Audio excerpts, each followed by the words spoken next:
So we're gonna, this lecture is titled The Yoshokai Aikido Guide to Harmonious Singing.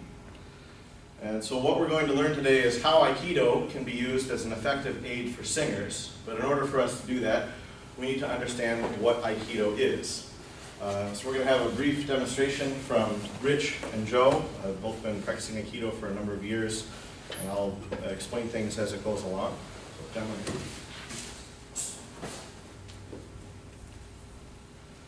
So Aikido is a form of Japanese Budo, and it is studying martial arts techniques from a perspective of growth and discipline for the individual person. It's not about combat, it's about growing individually and growing together as partner.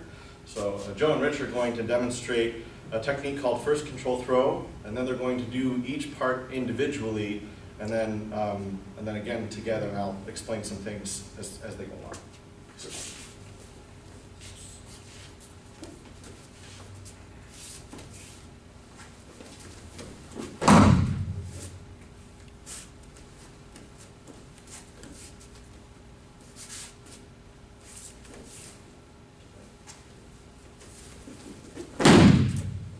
In Aikido, we have two partners, Shite and Uke. Shite is the deliverer of technique. They study how to be on balance. And Uke is the receiver of technique, and they study how to be off balance.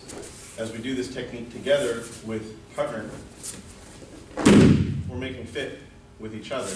But we also study the techniques separately. So Rich, if you could please show just Shite's part.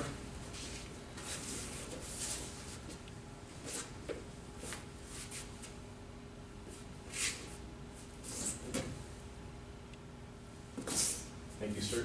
And Joe, if you could show Uke's part.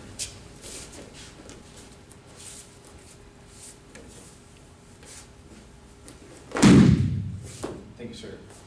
And then once again, just together. The purpose of us doing these separately is for form study, also to better understand the technique, but we do them separately to study safely as well. Thank you, gentlemen. So what are common issues that singers face? The four areas that I want to talk about today are breathing, tension, seeing what cannot be seen, and ego.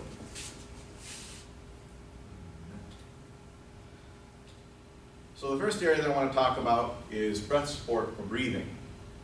When it comes to breathing in singers, I separate the body into three different areas: the hips to the floor, the core, and the shoulders and above. The hips to the floor need to be very grounded, very solid, and very stable. And the purpose of this is that if our knees are locked or our legs aren't stable underneath us, we lose our balance, and the core muscles around our spine will contract and keep our spine from hurting ourselves. If this happens, then it makes it very, very difficult to breathe. So we have a good, solid stance in our legs, our knees bent, our feet shoulder width apart, our hips square in the center. And then from that area up until the chest, we want to have this area expanded and as open as possible and as relaxed as possible to get the deepest breath that we can get, to be fully supported breath. And then from the shoulders and above, we want to stay very neutral. We study this a lot in lessons, and we study this a lot in our own rehearsal, and we're constantly trying to find the best position that we can be in for breathing. But to find something outside of singing that helps us to do this can be quite problematic. And so what I wanted to talk about are common things that activities that singers do physically to try and help with these situations. So we have running, yoga, and swimming. Running is really great. Cardiovascular exercise. It helps us to deal with our breathing and strengthen these muscles. Obviously, it helps us to strengthen our legs, and our shoulders and above should stay pretty neutral. I'm not the best runner, so sometimes mine don't. With yoga is really great for stretching, core strengthening. A lot of breathing is involved in yoga as well. And it's a fairly relaxed environment, so it's also fairly safe. And then swimming is also a really wonderful way to strengthen all of these muscles and get good body coordination.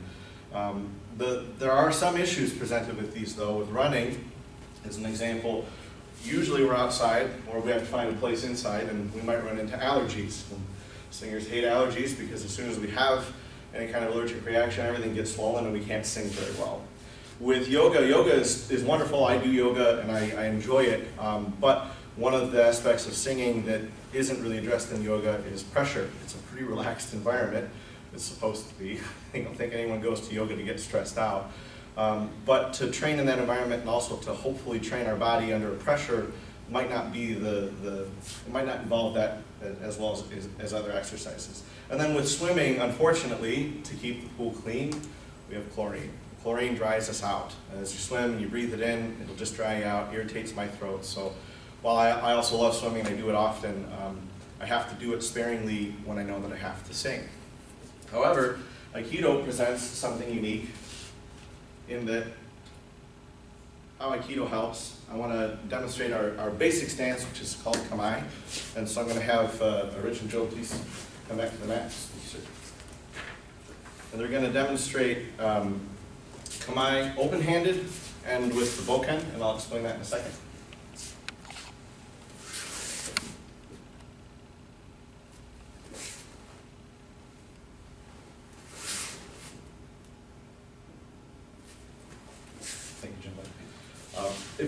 Could you hold Kamae in position?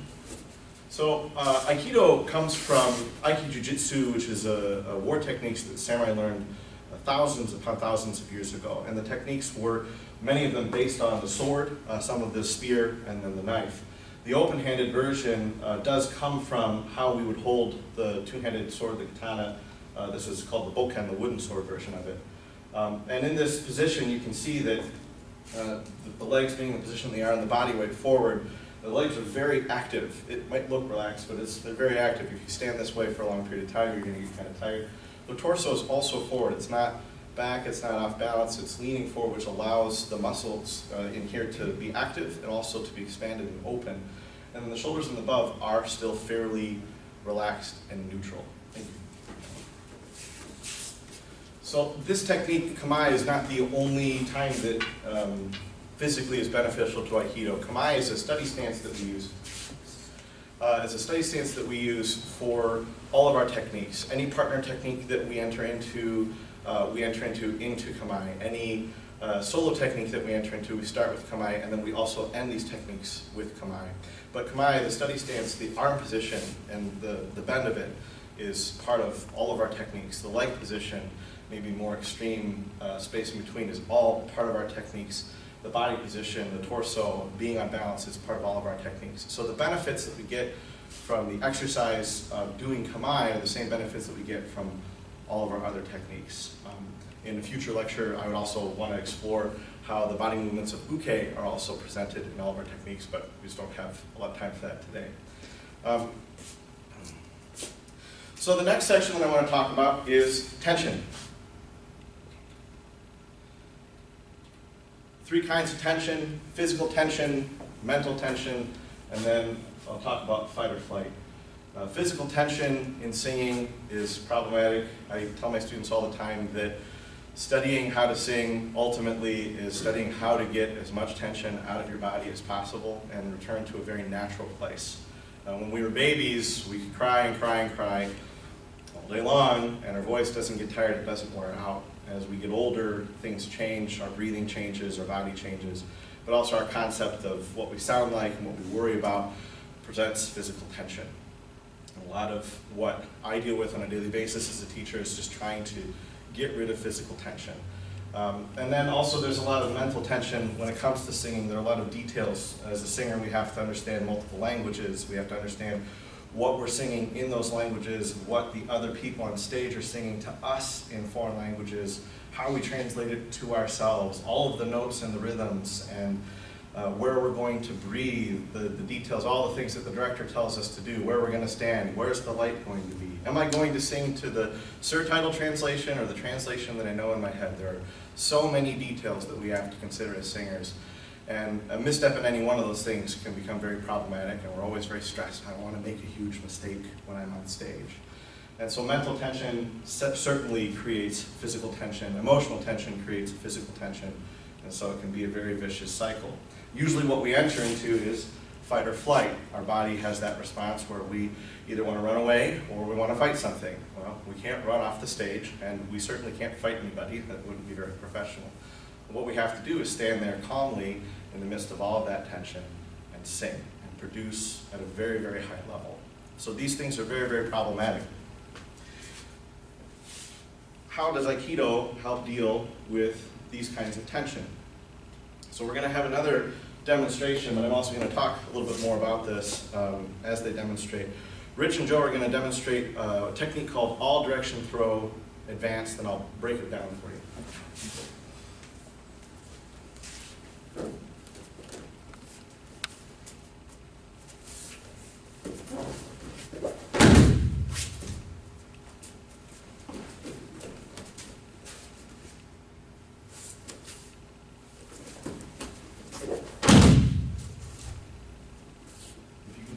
Just at the moment, right before the throw. So in this situation, what's happening is Joe's not really being thrown, he's falling out of pressure. If Joe were to not fall out of pressure, and there was more pressure presented, his arm would break at the elbow and at the wrist. And so the purpose of the throw, go ahead and throw, is to relieve that pressure. In this situation, there are two things that are happening. If you could just slowly again, at the moment, stop right after the pivot. In this situation, as Joe is coming in forward to grab, Rich is moving out of the way. So he's meeting that tension with relaxation. His body's in good position, he's on balance, but he's meeting that situation with relaxation. If you go back and don't pivot, if he doesn't pivot, he's going to get grabbed or maybe punched very hard. And then do it again, please pivot. So he's moving that out of the way and he's taking that momentum and he's helping direct it to a different position. If you continue with the technique, sir. So taking that momentum still in a very relaxed way. Also, if Rich is too tense, it makes the technique very hard. And if Joe is too tense, it makes the technique very hard. Now, if you could stop. Oh, sorry. Once again from that position, just right before the throw. So in this situation, if Joe is tense, if he wants to fight it, Rich could still throw him and still easily break his arm. And so, go ahead, throw. Thank you very much. So being in this situation and being in this environment and training, we're constantly presented with a lot of reasons to be tense, physically, emotionally, mentally. There are a lot of details in Aikido. Where do we put the hands? Where do we put our feet? How do we shift our body? At what point do we do these things? And so in our own study, if we care very much about our training, it can present that same pressure that we feel as singers and musicians. But also, quite literally, physically, someone is attacking you. And so to deal with that pressure, it can be very scary. To deal with those break falls, which we'll talk about later on in the next lecture, can be very intimidating and very scary. Being in this environment and training outside of singing helps to train the mind and the body emotionally and physically to deal with tension in a different way, to meet tension with relaxation that I find is quite unique to maybe other things that we can do. Certainly you can find this in running. If you don't like running, I don't like running. I get very tense and my body tells me when I'm too tense. But it's a little different with this because you're doing it with a partner.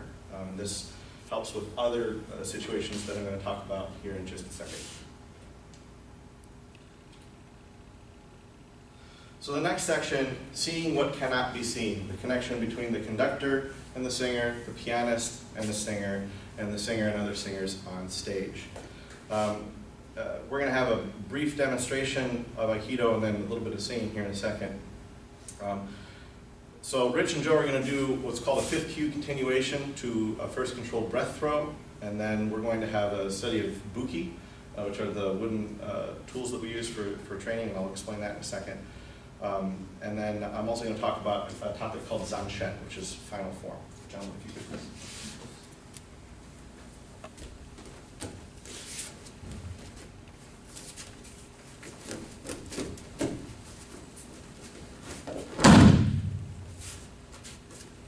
One more time, and just pause after the throw.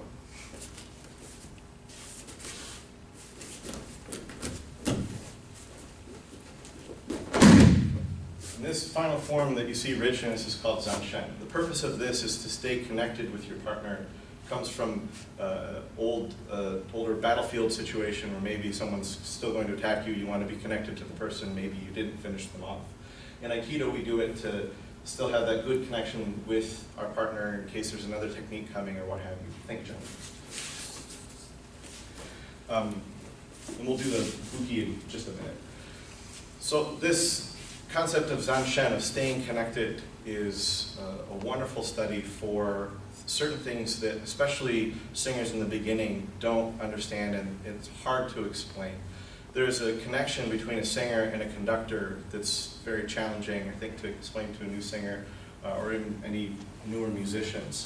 A story that I like to tell is that there was a time when I was performing an opera and I was on a set that was pretty high off the ground and I was in the back of the stage. And I heard the orchestra, the music was reaching me, and I saw the conductor and it looked like he was ahead of the orchestra, where his beat pattern was far ahead of the sound that I was getting. And I realized, oh, he's not rushing, I'm getting sound late. And I had an entrance from up there, so I had to sing, and I had to not only sing ahead of what I was hearing, but even just a little bit ahead of the conductor so that the sound would reach the audience at the right time that the music from the orchestra reached the audience. It's a very, very tricky thing, it's a very nerve-wracking thing. You have to just trust your instincts and your technique. I noticed that some of the other folks around me who were maybe less trained had a harder time with this and they were confused. It was during a rehearsal, and eventually we figured it out. But having that connection with the conductor and knowing I have to make fit with what he's doing, we do that a lot in Aikido. Aikido is the way of harmony. It's making fit with your partner, working together to make one technique. It's the same with the conductor. Lots of stories you hear of singers being frustrated with conductors or conductors being frustrated with singers and whose idea is going to win the day. Ultimately, the best performances are when both those two people work together. But that's a connection that you can't see, and it's hard to understand and it's hard to explain. I think the same way as there's the connection with zanshen, it's hard to see and it's hard to explain. You definitely feel the difference when you're working with a partner and that connection is not there. Also, there's the connection between the singer and the pianist. Singers are expected, for the most part, to sing from memory, and we're not looking at the pianist. The pianist might be looking at us, but they're looking at our back so they can see us breathing, but there's a connection there and the way that we listen to each other and we feel the energy between each other and how we make decisions and how we respond without having any kind of verbal communication. Even if we have a lot of rehearsal, sometimes that communication will change in the performance. And then of course the singers on stage and how we communicate with each other. Usually when I'm singing, I have to sing out to the audience, so I can't look at the people that I'm on stage with, but I still have to be connected to them. They have to be connected to me, and you feel that difference. It's very hard to, again, explain that to a new singer. It's very hard to have that experience. I think that this is an experience that we can have in Aikido, and the training in Aikido and understanding this experience is, it's easier to get it in the professional world. It's easier to get it in a collegiate setting where the pressure is much greater. So I'm going to do a brief singing demonstration, as this is a lecture recital, with my accompanist, Neill Campbell. And we're going to sing the first page of an Italian art song called Caro mio ben. I'm going to sing it, we're going to do it correctly the first time. The second time we're going to intentionally do it wrong. I'm going to sing at my own tempo. Neill's going to play at his own tempo. We're going to try and not fit together. It's actually quite challenging. We've had to rehearse how to do this incorrectly because we're so used to doing it correctly. And then we'll do it again correctly, and hopefully you guys will be able to hear the difference.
other.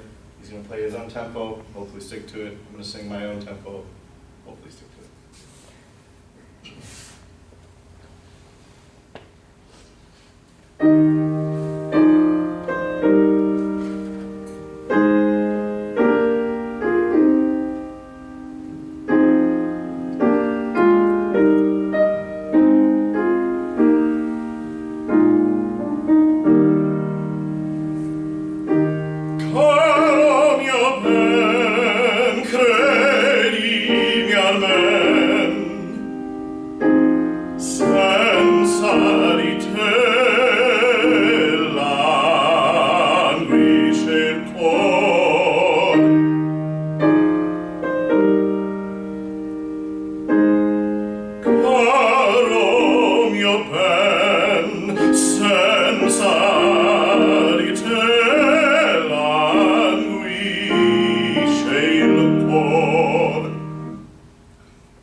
Again, about what we're going to do.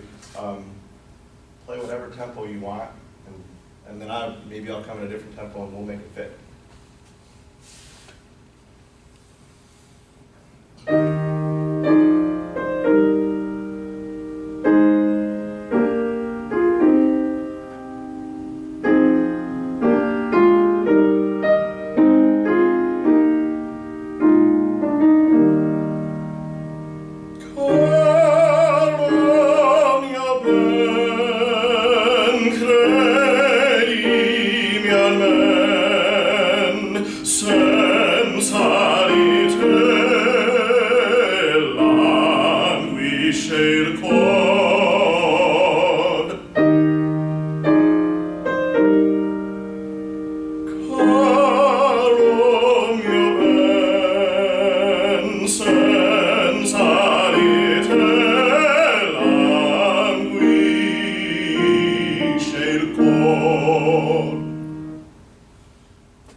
So in that, also with the singer and the pianist, not only does the tempo matter, that maybe is a little easier to demonstrate for ears that are more trained to listen to these things, the subtle things, how I breathe, the sound of the consonants that I use, the volume that I come in at, the color that I'm using to shape the phrase. It's the same thing when Neill's playing the piano, what he decides to do, how he plays, how harshly or softly he plays, without any communication, without talking to each other, a different form of communication, I should say, affects the performance.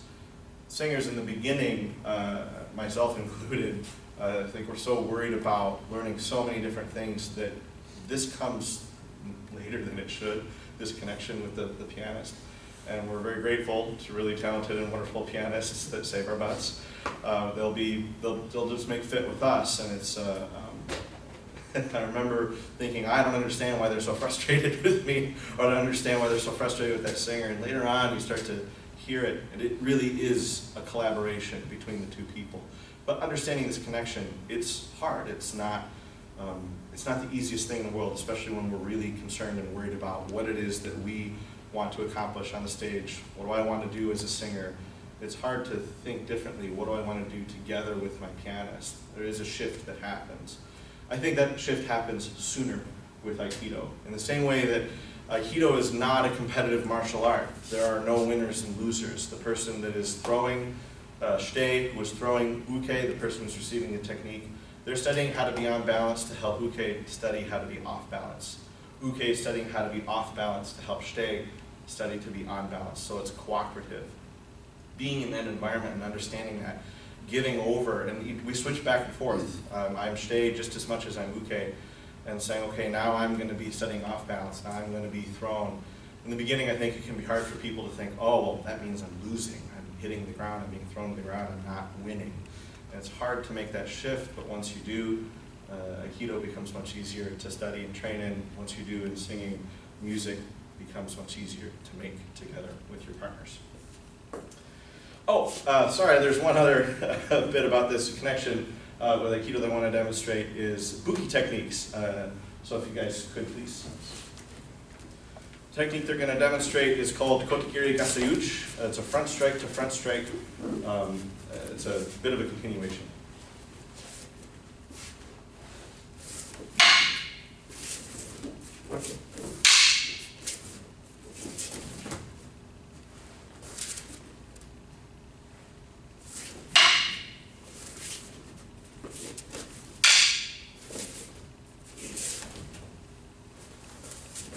could do it again, but stop after the circle strike, stop after the gasuge.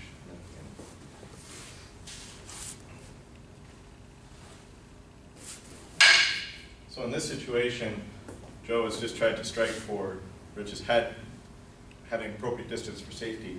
But if you look closely, Rich has shifted out of the way, taken momentum of that strike to Joe's wrist. It's important to stay very connected. You guys can please go back. Not too again. It's important to stay very connected if Rich doesn't do the circle strike at the appropriate time to make a hit, or it'll be a sloppy technique, or if he strikes too quickly or too strongly, he might injure Joe's wrist.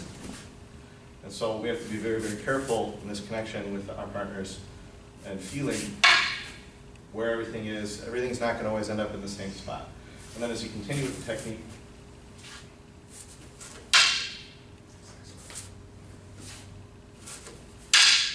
the purpose of this technique, and it's not there, just go back to it right after the gasuge.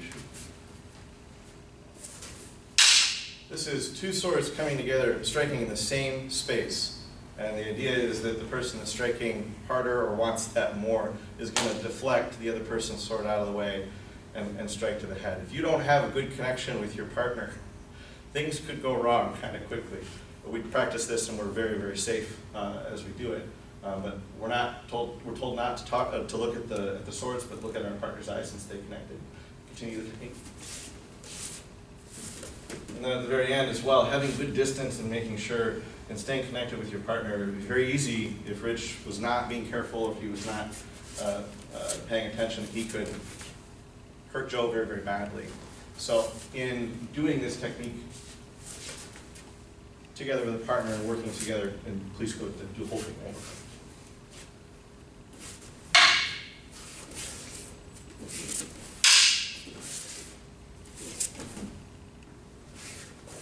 Thank you very much, Emily.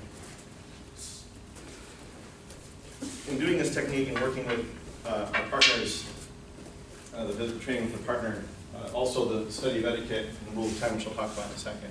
In doing these techniques and working with our partners in this situation, it teaches you, again, this very intimate connection, but also under pressure. It might not seem like it because they're very relaxed and they're used to it, but when you have a bouquin flying at your face for the first time, it's very scary. And to say, oh, I know I need to do my technique, I need to stay on balance, I need to work carefully with my partner, have good distance, have good timing. Maybe my partner is coming in slower than I expected or faster than I expected. I have to make a fit. If I don't, someone's probably going to get hurt, or the technique isn't going to work the way that it's supposed to. We're not going to be able to learn and grow together. Very much the same as with music. If I decide, you know, I want to sing this slower, and if he decides, well, I'm not going to play slower, well, then the music falls apart. Or if I decide I'm going to sing faster, and he's going to keep playing slower, then the music falls apart, and someone's got to give to make the music work. The study of etiquette is something that is also paramount in Aikido. It is the other side, I would say. It's equal, 50-50, the physical techniques to the other techniques. As you notice, we're bowing to each other a lot. They're bowing to each other as partners. The study of etiquette, for us, is how do we walk into the room? How do we step onto the mat? How do we put on our uniform? Where do we put our buki? How do we lay them out? How do we bow to our partner? When do we bow to our partner? All of these details. And I think in the beginning in Aikido it can seem a little overwhelming and almost a little stuffy, I guess you could say, if you don't understand the purpose of it. The purpose of it is for self-control. The purpose of it is for our own growth. Can I control myself enough to remember when to bow? Can I control myself enough to remember when to speak and not to speak? How to step on the mat? With what foot? How do I tie my belt? How do I do all these things? It's not for somebody else, it's for ourselves. It is for our partners too, and it is for Aikido. But in this study of etiquette, which is constant, on the mat, and as well as off the mat when we're doing Aikido events together. It is for that idea of connectedness with my partner. I don't want to be rude to somebody else. I don't want to give somebody else a bad feeling. This is very, very important for singers in a field that can be very difficult to deal with sometimes, personalities that can be challenging to deal with sometimes. And being in this environment, it's definitely helped me in many ways in dealing with those kinds of situations and being able to stay calm and collected and say, I don't need to be rude, I don't need to give into that situation. The rule of 10 is something that I think also helps with this idea of connection with your partner and seeing what cannot be seen. The rule of 10 is something that Jerome Sensei, who was my instructor for many, many years, talked about. And he said, If you're on the mat with your partner and your partner brings a level 5 energy, then you bring a level 5 energy. If your partner brings a level 3 energy, you bring a level 7 energy. If your partner brings a level 1, you bring a level 9. That you need to make fit with the situation. And then similarly, if your partner brings level 7, you bring 3. If they bring level 9, then you bring 1. To make fit with the situation so that the technique goes together. And the idea of this, again, is being connected with my partner and understanding what my partner wants and maybe why. There's some times where I'm very tired when I go to train and maybe I don't have the most energy. So then my partner's going to pick up that slack. Or maybe there are some days I'm very excited, I'm full of energy, I want to train, and my partner's going to relax a little bit because maybe I'm going to be a little too intense. But this idea of working together and staying connected with our partner. So the last, fourth section today for this lecture is dealing with ego. We hear about ego a lot with singers, being a diva. Also, we're going to talk about portraying a character and managing expectations. The being a diva issue in singing, because there are so many pressures in singing, because of all the details that we talked about, the physical, mental, and emotional tension, it can be very easy for someone to respond to these pressures in a way that's unfortunate. And while in opera, outside of opera, people think maybe, oh, the diva, this is, it's a celebrated thing. Oh, they're the diva. But inside the world of opera, we don't really like divas too much because they make everyone's job a lot harder when they want to have it their way or they want to sing what they want to sing and when they want to sing it.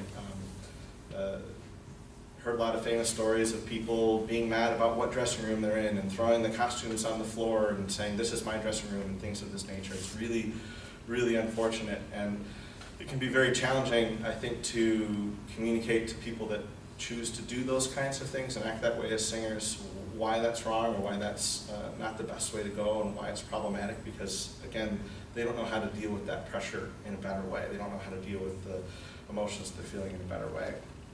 Also, portraying a character that's not a very nice person. This is, I believe, Bryn Terfel, and he's portraying a character named Scarpia in an opera called Tosca. That character is a very, very bad person. He's a very unfortunate person, kills a lot of people, is very manipulative. And as a singer, living in that world, being that person for an extended period of time, can make you sometimes not the nicest person without realizing it. And you'll go around and maybe carry some of that with you, and it can be very challenging to deal with people if they're playing a character that's not maybe the nicest person in the world. Or maybe it's also dealing with a character that you don't feel very connected to. Maybe they're a really negative character or they're a really challenging character and you feel anxious or nervous about it. It can be very challenging to deal with that too. And then managing expectations. The reality is, in this career, it's very hard, it's unfair. I know a lot of people that have gone through their career and said, oh, I've been singing for so many years, I've auditioned so many places, and I'm still not getting work, or I'm not getting hired, or I'm a better singer than that person who did get hired, or I should be singing that role, not this role, or whatever it is. It's unfair, and there are a lot of expectations that when reality kind of hits us as singers and we go, oh, maybe this isn't what I thought it was, or this is going to take longer. So these things are very challenging to deal with. So how does Aikido help deal with those things? I want to talk about studying the other side, and the techniques won't work with ego, with a demonstration, and then energy with form, a small lecture from Aikido. So studying the other side, at Lansing Community College, which is where I first encountered Aikido, my instructor, Drum Sensei, would always give a lecture at the end of the first class, and he would talk about studying the other side. That we go out in the world and we think about what we need, what we want, how we need to get there, at what time. Give me mine, me, I. He would always say this. And he said, in Aikido, we study how to be open, how to give, how to be connected with our partner, studying the other side. And that the hope is that in studying Aikido, we find some balance. Because we can't always just give to everyone and not think for ourselves at all.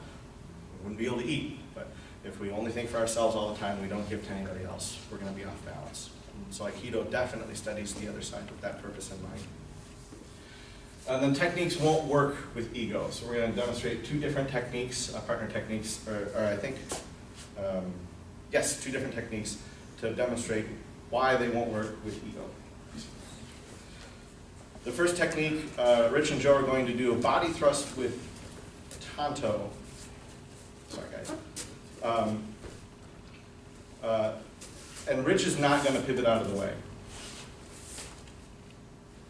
So if Rich decides he's going to maybe not pivot, maybe he's going to try and grab the knife, he's not going to do the technique, he's still going to get stabbed. Techniques won't work with ego. One more time.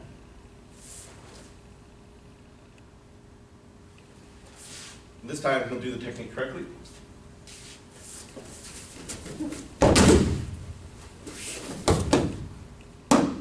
And as we talked about before with the technique, if we do this again and stop right before the throw. So here, he's got a hold of Joe's hand, and to disarm it would be actually a technique to break the wrist. So just go slowly without the throw. So if Joe were to fight this and say, I don't want, his wrist is going to get broken anyway, and he would just collapse to the ground. Instead, if Joe gives to the technique, it's easier for him to train together and practice together. So another way of looking at it is that if Joe or Rich decided to be a diva in this situation, it wouldn't work out for either of them. Rich would either get stabbed, Joe would get his arm broken. In this situation, Joe doesn't, Rich doesn't, and then by Rich doing the technique, he could easily take the knife away from himself. And got it. The next technique that we're going to show is udegrami, which is another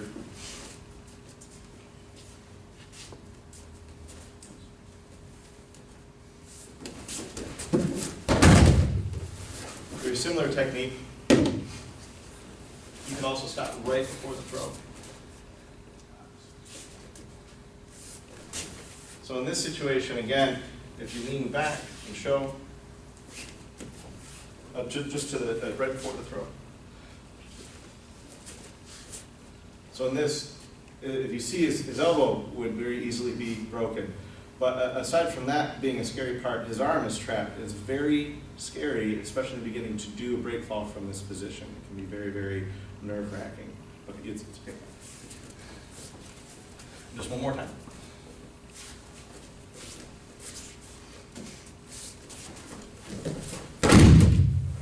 You also have to, as uke, commit to this throw. Same with shite.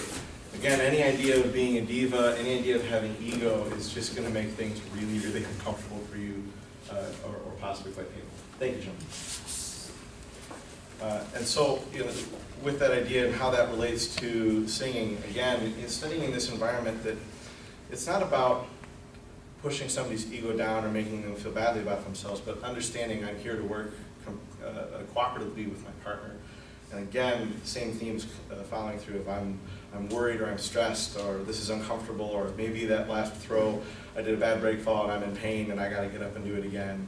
I've never had any real serious injuries from Aikido except for maybe a twisted ankle or an unfortunate strain to a toe or something like that.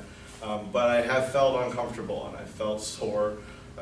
During training. It can be hard to work through, and I've also been in situations, maybe with my partner, where I had a different idea than they did, and I wanted to do a technique faster or slower or sharper or what have you, and I had to make fit with them. I had to work with the partner that I had that day, and as soon as I did that, the techniques got better and it got easier to work with my partner. So being in this environment, it really kind of trains the diva out of you, if you will. And going and trying to approach singing in the same mindset and the same idea helps also to deal with people that do unfortunately decide to act like divas. It also helps me to deal with characters that might be difficult or challenging to portray, that I know that I still have a job to do and I'm going to work hard at it in the same way that I do Aikido, even if it's uncomfortable, even if I'm scared, even if I'm worried that I'm not going to be very successful. I trust my techniques, I trust what I've learned. And then energy with form. Energy with form, Shisei Shamaste is a lecture that I've heard a couple of times before. And Akira Sensei, who is the head of our art now, he says, energy with form, the idea is like a snake and a shoot of bamboo. The snake is very wriggly and twisty and turning, and if you try to make it straight, you can't. And you pull it really tight, maybe if you killed the snake, you could make it straight, but then what's the point? It's always going to twist and turn and wriggle. But if you feed a snake through a shoot of bamboo, it becomes straight. It becomes straight because of the shoot of bamboo. Studying Aikido is the shoot of bamboo. We are the energy that's twisting and turning. And the more that we feed ourselves through to that form and that idea, the more our energy will be shaped into the form that we want it to be. It's the same thing in singing. Why do we rehearse so much? So that when we're on stage under pressure, we present what we want to. Why do we train so much in Aikido? So in the situation, if we ever had to deal with something in real life on the street, or if we're testing, or if we're doing a demonstration, that it always ends up being the same way. But it's also mental and emotional. If I put myself in the right mental and emotional place in training in Aikido, several times a week, it helps me personally very much so to deal with the pressures of being a singer and being a professional singer. It's helped me very much throughout my whole education. The whole reason that this concept of these lectures came about is as I was training in Aikido and I was here at MSU getting my undergraduate degree, there would be things that Sensei would tell me in training, and I'd go to my lesson the next day and my professor would tell me the exact same things, but it was about singing, and it was very, very confusing in the beginning, and I just kind of started to make the connections together. So, some final thoughts. The idea of holistic singing. So Aikido is really great for physical fitness. I kind of mentioned this before, but singers are always looking for a way to stay fit. How we look on stage is unfortunately part of the career, so things have changed maybe since the 60s. And so being physically fit is very important. It's something that we have to look for, but we have to be very careful with how we train that. I know some singers that do a lot of weightlifting, and the problem with weightlifting can be that it can create a lot of tension in your throat. If you're carrying a lot of weight and doing it a lot too much, create too much tension, or too much tension in your core. As I said before, with running, with yoga, with swimming, there are these things that are presented that can be problematic. With Aikido, there might be other things. We have to have a room with mats. We can do the techniques alone, but the best benefits come with a partner. We have to have people to train with. But the techniques that I found, I can train as hard as I want to in Aikido, and I can push myself as hard as I want to in Aikido, and I am always fine the next day or the day after to sing. I never have to deal for a long period of time to get tension out of my body from weightlifting or some other kind of exercise that's not conducive to singing. And then the idea again of coordinated mind, body, and spirit. Singing is definitely coordinated mind, body, and spirit. We can't just get up on stage and make sounds with our voice. We have to have a purpose and an intention behind it. We have to work with the people that we're on stage with and present a complete idea to the audience, a complete technique, if you will, in the same way that we do with Aikido. And it's a great stress reliever. Let's be honest, again, singing professionally is very stressful. Learning to be a professional singer is very stressful. Finding an outlet that is a stress reliever helps us to become physically fit, presents these benefits, the mind-body coordination, and that knowing and doing this training, I know that I'm helping myself to be a better singer at the same time is invaluable to me. So that's the completion of this lecture. If you guys have any questions, I'm happy to answer them. Otherwise, we'll take a brief intermission before the next one. Thank you very much.